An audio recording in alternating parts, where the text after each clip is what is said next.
Assalamualaikum warahmatullahi wabarakatuh. Perkenalkan, nama saya Dery Arjulian Tony dengan NPM 1721020167, Fakultas Syariah, Prodi Hukum Tata Negara.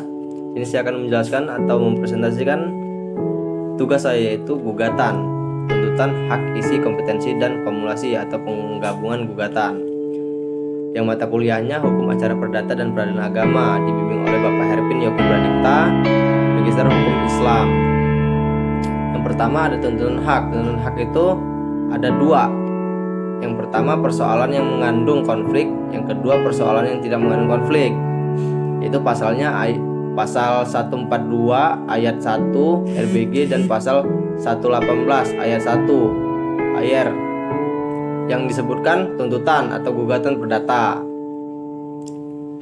Terus ada dua macam tuntutan hak, yaitu permohonan dan penggugat yang bertitik tolak pada ada atau tidak adanya sengketa. Tuntutan hak yang mengandung sengketa disebut gugatan, di mana terdapat sekurang-kurangnya dua pihak, yaitu penggugat dan tergugat.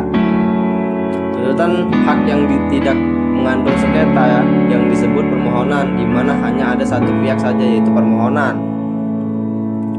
Nah, di sini ada isi gugatan. Isi gugatan itu, bentuk gugatan adalah surat. Oleh karenanya harus memenuhi syarat sebagai berikut, seperti tempat dan tanggal gugatan itu sendiri. Terus itu kepada siapa atau ke mana gugatan itu ditujukan. Yang ketiga ada isi gugatan.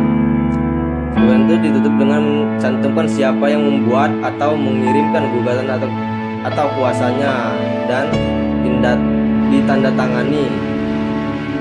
Di sini ada tinjauan dari isi gugatan. Pasal 8 RV menentukan bahwa gugatan memuat identitas para pihak, yang kedua posita, yang ketiga petitum.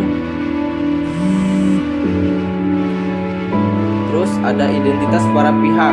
Identitas para pihak itu dalam perkara perdata biasanya terdiri dari dua pihak, yaitu pihak penggugat dan pihak tergugat.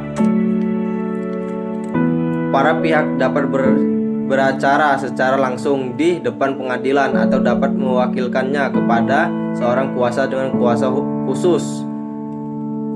Para pihak itu dibedakan atas pihak material dan pihak formil.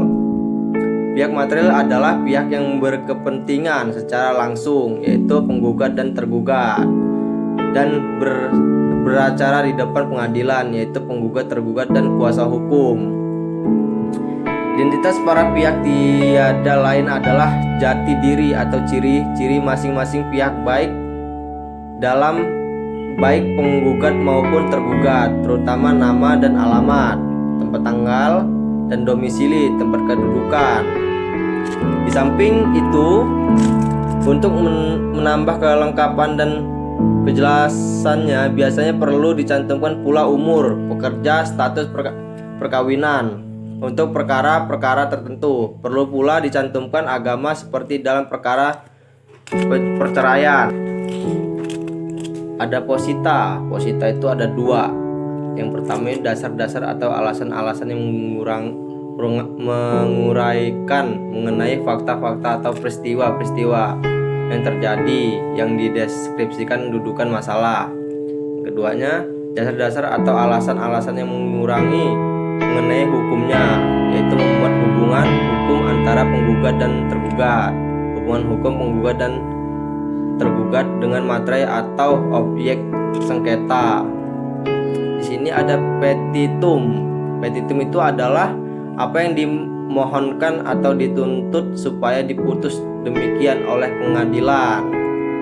Dalam putusan pengadilan, petitum ini dapat jawaban dalam amar atau distum putus pengadilan.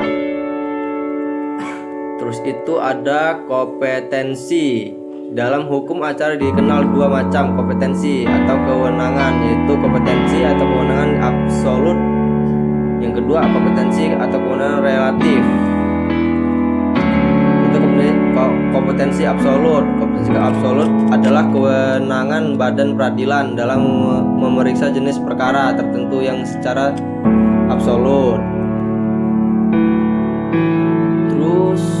Kompetensi relatif sering pula disebut dengan kewenangan nisbi yang menyangkut pembagian kewenangan mengadili antara pengadilan sejenis berdasarkan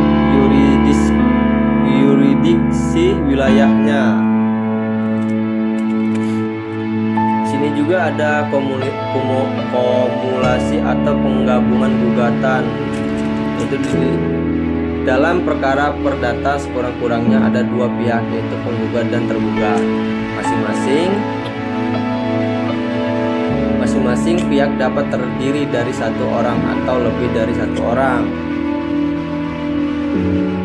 Terus tuntutannya dapat terjadi hanya satu tuntutan, dan dapat pula terjadi ada beberapa tuntutan dalam satu gugatan.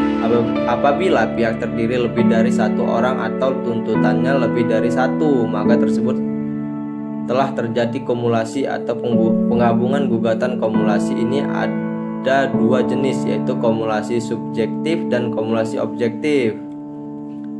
Kumulasi subjektif terjadi apabila para pihak terdiri dari lebih dari satu orang atau subjek hukum. Syarat untuk kumulasikan subjektif.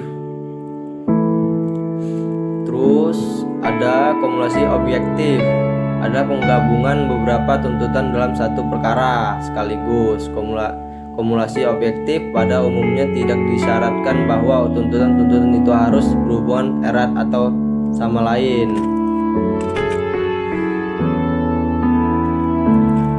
Akan tetapi dalam tiga hal kumulasi objektif itu tidak dibolehkan.